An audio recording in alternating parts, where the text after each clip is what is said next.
If you're doing cold outreach via emails in B2B and you're not getting the kind of replies that you want, there's 5 mistakes that I see all the time that B2B companies are making. So I'm going to go through them one by one in this video and show you how to fix every single one of them. And believe it or not, it's a lot easier than you actually think.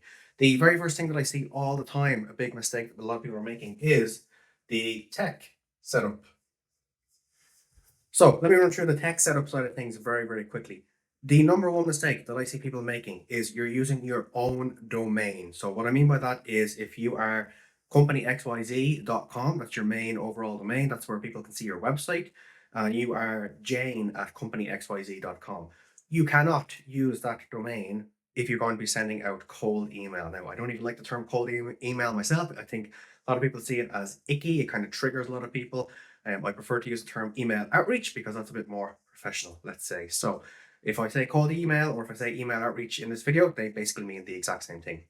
But in regards to your tech setup, as I said, do not use your own domain. If you're going to be doing email outreach for B2B, you need to have a separate domain. Now, actually, it's not even just one separate domain. You want to have several domains set up. Now, to be honest, I would recommend that if you are getting a domain, so let's say it's company-xyz.com, for example, you want, excuse me, you want to have something that's very, very similar to your actual domain that you have. And there's a few things that you want to do with that domain. Number one being you want to redirect it to that domain. Because if you're doing email outreach and it comes from company-xyz.com and somebody copies that to see your website to see, well, what are you all about? How can you actually help me? You want to make sure that it doesn't go nowhere, because obviously that's not going to look good for email outreach side of things. You want to make sure that it actually looks good and it goes to the likes of an actual real website. Now, it's okay to redirect it to your real website. That's not a problem. You won't get any penalties from that from Google or the email service providers. You don't have to worry about that. That's completely safe to do. But I would have a lot more than one. You essentially want to see these as burner domains, I suppose you could call that, because if someone is having a bad day and they flag your email as spam, even though it's not spam, you have a genuine reason to reaching out to them. This is another reason that's not actually included in this list, but I'll just go over it very quickly. Another reason people fail with this is they just do what we call in the industry a spray and pray, where you just have loads and loads and loads, thousands upon thousands of contacts, even hundreds of thousands of contacts, and you just constantly email all these people hoping somebody will reply. You have to actually be reaching out to people who you can genuinely help, not just people who you're preying on one person to reply, for example. So in regards to these burner domains, then the way I would typically set it up is I would have a domain here, a domain here, and a domain here. Excuse my horrible drawing and the way that it for some reason goes down on the page. But basically the way I would do this, and to do professionally here, I would actually set up multiple domains under multiple email service providers. So the first one would be with Google. That would be under G Suite or Google Workspace as they call it now, I believe. Now, the majority of you that are watching this, your overall workspace, you and your colleagues internally are probably already using Google Workspace, because if I understand correctly, the statistics are that about 55-60% of companies actually use Google Workspace for their actual email outreach. The next one, which is the next highest one, which is about 40-45%, I believe, is Microsoft or 365 or Outlook, depending on whatever way you use it. So if you open Outlook each day to do your emails back and forth, either internally or externally, then you are using Microsoft. Okay, so the reason that we're using the two of these is because Google wants to send emails and sees it safely when it's sending to other Google email accounts. Now, we don't know that on the surface, so if we're reaching out to Steve at softwarecompany.com, we have no idea whether he is on Google or whether he's on Microsoft or whether he's on something else, because there's also the other, which you can also call private infrastructure, for example. So I'll just put PI there as well. So you have Google, which is the vast majority, you have Microsoft, and then you have other, which is going to be about maybe 5-10% of people, okay? But the reason you want to have email domains under all of these is because if within your email campaigns, you are reaching out to Google, and you can set this up depending on whatever software you're using. For example, we use Instantly to do our B2B email outreach. That will automatically detect that if you are sending from a Google account, it will pick up what those people's accounts are, because it uses its own software to figure that out before it sends an email to them. It will actually figure that out for you, and it will go from Google to Google, meaning you have a much higher chance of getting into that person's inbox, not into their spam, not into their promotions folder, not into their junk, whatever it may be. It will actually go into their inbox, which is where we want it to go, because if we're not in their inbox, we're not going to be seen. So the next one then is Microsoft. It's pretty much the exact same thing here. It's going to be a case of Microsoft sees Microsoft as safe, so they are okay to send to Microsoft emails as well. and same with the other private infrastructure. Now, there's a lot of different companies that do this. And the company that we use, I think they're called MailForge. I might have to double check that, but we can put links in the description as well. But that is how you should do your tech setup side of things. Okay, you should have emails going from Google, from Microsoft, and from your private infrastructure as well. Okay, that's the tech setup side of things. So just to kind of round off that information that we've just gone over, do not use your own domain, and you want to have multiple, again, let's call them burner domains that you want to send from as well. Okay, now this is just an example. So if you set up one domain here, one domain here, and one domain here, the way that I would typically set this up is that you would have anywhere from 3 to 5 emails through each of those particular domains. Okay, so for example, here I want to say emails, I mean email accounts. So this could be Jane at company-xyz.com. Okay, then the next one could be Jane Doe at company-xyz.com. The next one could be Jane.doe, for example. So they're pretty much all the same person. Now you can either send these as yourself, or you can create an avatar. So if you don't want to have kind of your own name out there as well, you can essentially create a persona, another employee, essentially a virtual employee that is within your company to send these out as well. But obviously the replies are going to have to go to a real person, which is probably you, but you can then reply as that person if needs be. Okay, so that is typically how I would set it up. So you're going to have anywhere between kind of 3 to 5 emails for all of these. Okay, so again, you can have multiple domains in here and with 3 to 5 as well. It depends on how much you want to send and how quickly you want to get into people's inboxes as well. Okay, so that is pretty much the tech setup side of things. This is what you absolutely need to have done. So let me get rid of all of this here for now. You can still see it's there a little bit, but we'll get rid of the vast majority of it. We'll move on to the next section. And the next section then kind of actually falls under these as well. The next one is patience. So I'm just going to put P there so we know what we're talking about. Okay, so patience. And this is a really big one because when you set up all those email accounts, you cannot send from them straight away. This is another massive mistake that I see people making. They say, well, we've tried email before, we tried email outreach, we tried cold email. It doesn't work, okay? People don't reply. We just go into spam. Nobody cares. We don't get any replies, okay? One of the big reasons for that is you need to have patience, okay? Because before you can even send any emails at all, you need to allow those accounts to what's known as warm up for about 30 days, okay? People say 14 days minimum. Personally, I like to be on a bit of a safer side. I like to say 30 days. And again, the system that we use called Instant. I'm not sure if I mentioned that before when I said they will detect if it's Google sending to Google, Microsoft to Microsoft. They also do what's known as email warm up. So they have an AI essentially that when you put those email accounts into their warm up pool, essentially, it will automatically, using AI, send emails going back and forth that look real. So that the email service providers, being Google, Microsoft, whoever else, that they see that, okay, this is actually a real email account. Because if you set up a brand new domain and the email service providers have never heard of that domain before, there's no history about them at all online or within their databases, and all of a sudden it's sending pretty much the same email to everybody, then it's obviously going to be flagged as spam. Okay, so we need to have these warm-ups first of all. Okay, so the warm-up, as I said, typically is going to take anywhere between, or they say, 14 to 30 days. I personally like to just have 30 days, okay? I like to be on a bit of a safer side. But that is, again, one of the reasons that people fail with this. They don't have the patience to wait 30 days, let alone 14 days. And then they start sending emails straight away, okay? So the first way, as I said, people can fail is they're using their own email domain, which not only destroys your reputation, as in you won't get any replies back from that, but it actually destroys the email reputation of your own domain. So if you have real clients that you're already reaching back and forth with, for either support or for invoices so you can actually get paid, all of a sudden your emails are going to go into spam with them, okay? Which is obviously something we want to avoid as well. There's a lot that goes on behind the scenes here that a lot of companies don't realize. They just look up, oh, well, what's a quick way for us to get clients? Oh, we'll just email people. And they try this. No, you have to take the time with these things. First of all, to set them up properly, like I said, the tech setup, then you need to have patience for, first of all, the warm-ups to happen as well. And then the email service providers see you as a real domain. Because again, the email service providers, as smart as they are, even with AI these days, and even with the redirect in place that goes from company-xyz to company name XYZ, which is your real domain, they see it as completely separate companies, completely separate domains. They don't see it as relevant whatsoever, okay? Which I don't know how much longer that's going to last, but this is how it's done at the moment. Maybe the email service provider will get a lot smarter at some point in the future, and we'll have to find a different way. But for now, this is how we do it, okay? So again, patience, you're 14 to 30 days. Now, in regards to patience, that actually brings me on to my next point, which is number 3, and that's going to be, and I'll actually just get rid of this again. Don't worry, I am getting a real whiteboard soon as well. So the next one that we have here is your follow-ups. Okay, so I'm just going to put a big F there for follow-ups.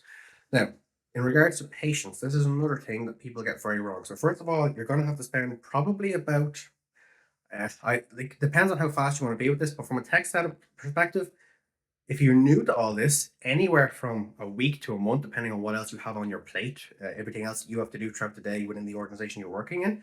And then you've got the patient side of things. So that's going to be anywhere from now we're at either 2 weeks to a month and a half, kind of anywhere from from 2 weeks to like let's say 2 months, depending on what kind of speed you're working at in regards to setting all this up as well. Okay, especially if you're brand new. And don't get me wrong, it can be very very confusing to set this up from the very start as well. Okay, but look, the more that you do it, the faster you are, just like everything else in life. Okay, but again, so after tech setup, after our patience for the warm up side of things, otherwise we're not getting people's inboxes. The next one then is follow up. So again, even if people follow those steps, they have their tech set up correctly, they have all the warm up side of things done, all of their email health is being seen as 100% by all the email service providers. The next biggest mistake that I see people make is they send out, let's say they're reaching out to 1,000 people. Okay. Now, again, under this assumption, let's assume that that's 1,000 people that they have actually gone through. They've seen, yes, they are genuinely someone that we would be able to help. This is not, as I said, what we call in the industry a spray and pray.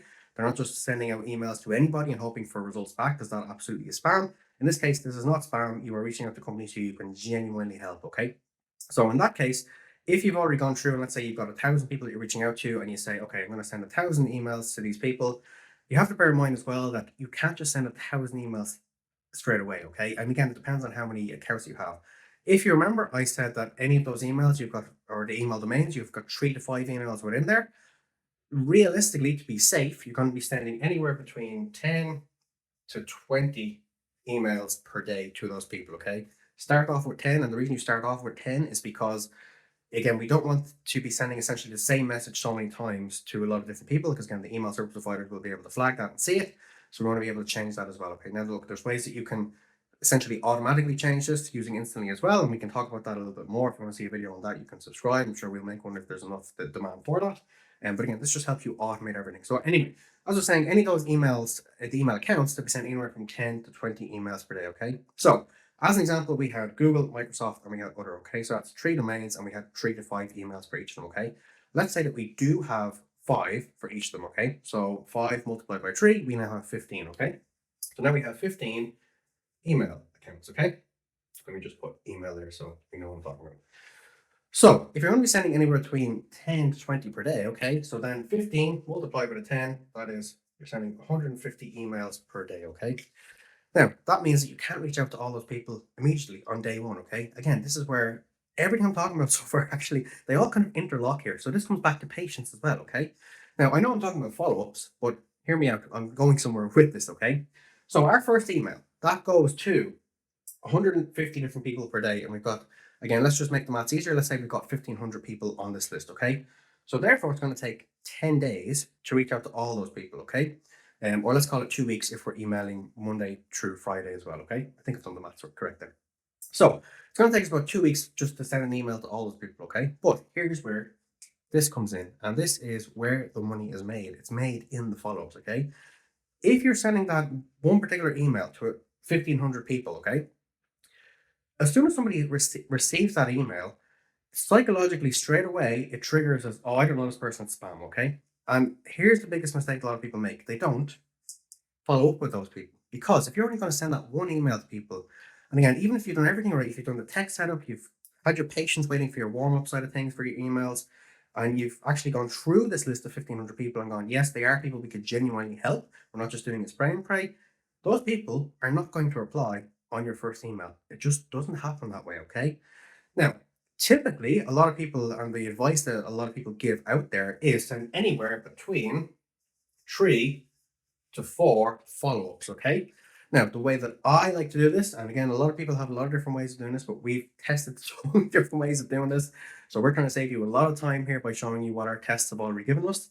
A lot of people say what you should do is send an email, then a follow-up one day later, then the next follow-up 2 days later, and the next follow-up another day later, then whatever it may be. Okay, there's lots of different ways people do this. Okay, and again, try these out, try what works best for you. What works best for us may not work best for you. Okay, but again, they're all going to be somewhat similar. So the way that we do it, and I'll just actually go up here. So email number 1, email number 2, email number 3, and email number 4. And I know this is getting a bit crowded here, okay? But just stick with me here, okay? So email number 1, technically that goes out on day 0, okay? So we want to then follow up with that person as well to say, again, I'm just off the top of my head here, what were your thoughts on the previous email? Okay, again, because it shows that we actually are human and that we actually do think we can help them as well. Okay, and obviously there'd be a bit more, I suppose you could say a salesy kind of way of writing that, a bit more something with a bit more persuasion in it. Okay, but obviously I'm off the top of my head here trying to think of this.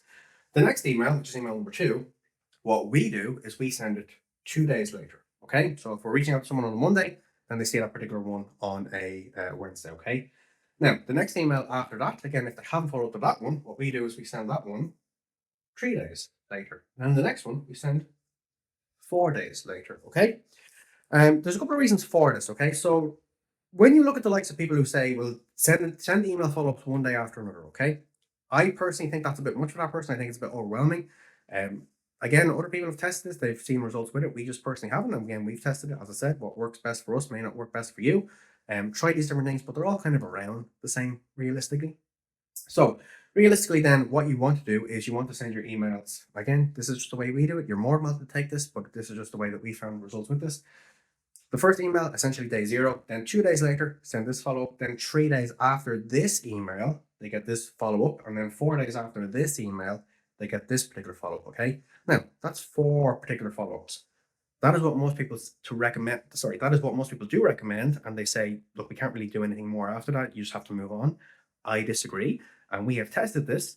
We have found people reply to us at the 8th follow up. Okay. We actually send 10 follow ups. After the 8th follow-up, and we have seen results from this, and by results, I mean not only new leads, people who've said yes, people who have actually been involved in our revenue, okay? So again, just from some extra follow-ups, okay? That's all it takes.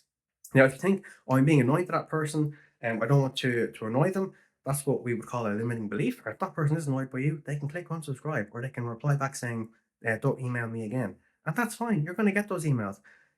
You have to realize as well, you're not destroying that person's life by doing it. They're not going to be on their deathbed going, I had such a good life, other than that person followed up with me 5 times. That's not how it works, okay? The second that person has replied to you saying, I don't want to hear from you again, they've forgotten about you. So you should forget about them. Move on, okay? This is just how this works, okay? Now, yes, you may need to build a bit of a thick skin the more that you do this. But again, the more that you kind of reframe this to understand that they're not like saying anything malicious to you. They're not trying to wish harm upon you. They're most certainly not going to harm you. The more that you understand that, the more you can just go, okay, fair enough. They don't want to hear from us. We'll just move on to the next person, okay? Because not everybody is going to want to hear from you, even if what you have for them, your solution, is absolutely perfect for them, okay? It doesn't work that way, okay? So again, it's the follow-up side of things, and that kind of goes under your patience side of things as well, okay? Now, in regards to follow-ups, and this is actually the next tip as well, this is follow-ups in regarding people who've already given you a PR, other way around, PR, which is a positive reply, okay? So if someone has given you a positive reply, you have to manually keep following up with them to see actually the more that you can help them and whatever your next steps are for them, whether that is to download a lead magnet, whether it is to book a demo call, whether it is to book a sales call, whether it is, I don't know, whatever way that you do business, whatever way that your funnel works. But another massive mistake that I see people make is that they do not follow people who've already replied. And this doesn't go for just email. This could be whether you get leads from ads, whether it's from SEO, whether it's from outreach from either this or from, like I said, it's either email outreach or whether you're talking to people on LinkedIn or whatever. For whatever reason, people that are in the B2B space, they have this fascination on getting new leads, okay? Focus on the people that have already put their hands up and said, yes, I'm interested. How can you help me, okay? This is another massive one that we see. People just do not take the time to actually follow up with people that have already put their hand up and said, yes, I'm interested. They focus on getting new leads because they want a massive abundance of new leads. They want 100 new leads a day. Whereas if you just focus on the 10 leads that have already said yes, instead of focusing on the new ones, if 20% of them actually turn into being actual clients that pay you, that put revenue to the business, then therefore that's the way to increase. This is how you scale, okay? You don't scale by constantly reaching out to new people and then even when they reply, still reach out to new people, just up your numbers, okay? That's pretty stupid if you think about it logically. So if someone's giving you a positive reply back to them. Take the time to go back to them manually, see how you can help them, see what their actual real pain point is, and see how you can fix that for them. It's really, really simple, okay? So that's your fourth step, is to actually follow up with people when they do give you a positive reply, okay? So the last tip that I want to give, and I won't actually wipe off the board here, I'll just kind of put it here where we have the last bit of information here, is one of the biggest mistakes that I see as well is that people say, so again, in this particular instance, we've reached out to 1,500 people, okay? After that 1,500 people have been reached out to, again, and you've done it correctly and automatically it's already sending all these follow-ups and whatever it may be, okay? Let's say that you get a reply rate of 1%, okay? Now, a lot of you are going, 1%? What? I'm going to do all that work for 1%? Trust me, if you get 1%, you're doing pretty well, okay? This is also a bit of a numbers game. Um, but again, the more that you do this, the more that you get better at, the more you see what people reply to, the more you understand what the real pain points of your audience are, what words in your emails can actually trigger them to reply. There's a lot that goes into this, which obviously we don't have time for in this particular video, but as I said, there will be more in the future, so you can subscribe if you do want to see them as well, okay? We'll go over absolutely everything that we possibly can. So, as I said, the last point then is, one of the biggest mistakes that people make is not topping this up then, okay? So, you've reached out to 1,500 people for your essentially, what a lot of people do is they essentially see their first email campaign as a test. Oh, let's try this for a month or two and let's see how it works, okay? Even if you've got a 1% reply rate, okay? So again, in this particular case, if you've got 1,500 people, 1% would be 15 have positive reply to you, okay? So if, again, let's just take a quite a, let's call it bad conversion rate, okay? And when I say conversion, what I'm specifically talking about here is these people who've replied have actually turned into positive revenue for you, okay? So again, let's say that the whole way through replying to you, actually getting on a call, going through the demo, going over their objections, going over everything else, whatever it may be, whatever your sales cycle is, okay, that let's say that 20% of these people convert, okay? So again, now we've got two, okay? Again, if I think I've done the maths right, that is of 15 people, 20%, three, okay? So now you've got three new people that you have as either monthly recurring revenue, annual recurring revenue, whatever way that you have your business set up, okay? Whatever way that people pay you, okay? So you've got three people there, and then people go, yeah, that was okay, but look, we reached out to 1,500 and we only got three. People see that as terrible. That's great, okay? You essentially automated everything. Yes, there was a fair bit of setup at the start, but you automated everything, okay? And other than the positive reply manual follow-ups, okay? But that's okay to manually reply back and forth to somebody who has put their hand up and said, yes, I'm interested, okay? We've got three people who are now paying you, and that's extra revenue for the business, okay? So why would you not do that, okay? So here's the mistake that people make, okay? If you've gone through all this and you've got three new people, what people don't do after that then is they don't put another 1,500 people back at the top. So you can start this whole process all again. Because then all of a sudden, if you're following the exact same patterns here, okay, that three, obviously now you have to multiply by two, so now we've got six. So now we've got six new people who are paying us monthly recurring revenue, or again, whatever way your business works, whether it's a one-off, whether they pay recurring, whether you're software, whether you're SaaS, I don't know. So it depends on what way that your business is set up as well, okay? But let's just, for argument's sake, say that, and we've seen this before where there's people that we've helped with this before, their average sale is over 100,000 per sale, okay? So I don't know if they do monthly, but I know that their average sale, at least their lifetime value of a customer anyway, is over 100,000, okay? So let's just get round it off and say that it is 100. So let me just, 100,000 per lifetime value, okay? And again, we're calling it LTV. And again, I know there's a lot on the board here.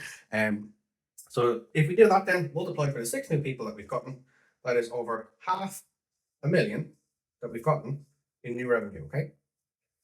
500,000. Actually over 500,000 for sending some emails, okay? So that is what this essentially boils down to. And that's not what people actually really see at the end. So if you want to reverse engineer the success of this, obviously we can go through this backwards, and maybe I'll do that in another video to give a different perspective on this as well. But basically, that is how you would go through everything in regards to emails. Look, I know that there's a lot that's going on here. I know there's a lot on the board here. Maybe you want to watch this video a couple of times to kind of see that breakthrough. But basically, just to go over everything from the top to bottom. First of all, text setup. You need to have this done, or it's not going to work, okay? These are the foundations, just like building a house. If the foundations are not in place, the whole thing's going to crumble, okay? That's just a fact, okay? You need to have your tech setup foundations in place.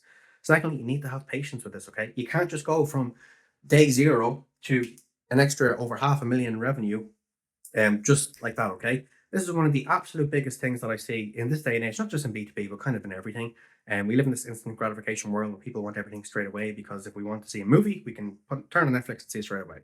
If we want food delivered to us, which is already cooked, already warm, we can have that straight away. Okay, if we want to order something that is a physical product from Amazon, we have it either same day or next day delivery. Okay, we live in this instant gratification world where pretty much at the click of fingers we can get whatever we want. Okay, that's unfortunately not how it works in B2B. Patience is one of the things that you need to succeed. Okay, now the next one on that then was your follow-ups.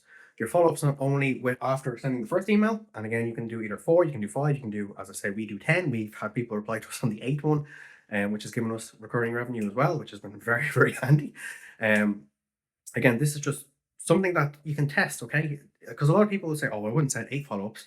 Test it and see. If you're going to get more revenue from that, why would you not? Okay. And then again, the next one, follow-ups from actually people who've given you a positive reply. Again, I don't know why, but I see this all the time where people they just go, oh, brilliant, we got a positive reply. Brilliant. Let's focus on new people now so we can get even more positive replies. Focus on this person. Give them manual replies back and forth. See what they actually need. See how you can actually help them, and then actually book them on a demo or send them through your funnel, whatever way your funnel works. Because all these follow-ups are being taken care of automatically depending on software you use anyway. So you don't need to constantly be looking at this sort of stuff anyway. If someone has a positive reply to you, make sure you give them the attention they deserve. Okay. And the last thing was consistency in regards to topping this back up. Okay. So this whole thing is essentially a system. Okay, this system is going to work on inputs, which are your leads. Okay, so 1,500, for example, could be whatever number you're working with. Just once that system has run its course, okay, top it back up with more people who would be suitable for you as well. Okay, so that was pretty much everything I wanted to go over in this video. In a future video as well, and this is a bit of a bonus tip, which I've never seen anyone talk about before, but there is ways that you can get revenue from emails that have bounced, and from people who have not replied to you as well. There's actually ways that you can still have that person turn into recurring revenue for you as well. Okay, so if you want to see a video like that at some point in the future, make sure you're subscribed. Hopefully you got some value from this. By the way, this is just, as I said, a particular system. We teach a lot of different B2B companies how to use these systems, how to implement them so that you can essentially build in some automation to grow your revenue. If you want to learn a bit more about that and different systems we use, there's a link in the description. As I said, if you want to learn a bit more about all these different things on this YouTube channel as well, you can subscribe to videos like that in the future. If you want to see more things like this that are in your recommended section on YouTube, make sure you click the like button. Not just for me, I honestly couldn't care more about the vanity metrics. It's just in regards to helping you, and this is actually how you can help yourself, because if you like this video or subscribe, that essentially sends a signal to Google to say, I want to see, or well, Google own YouTube, but it sends a signal to YouTube to say, I want to see more content like this, because I want to be able to grow the business effectively and efficiently as well. Okay, so hopefully you got some value from that. I'll see you in the next one.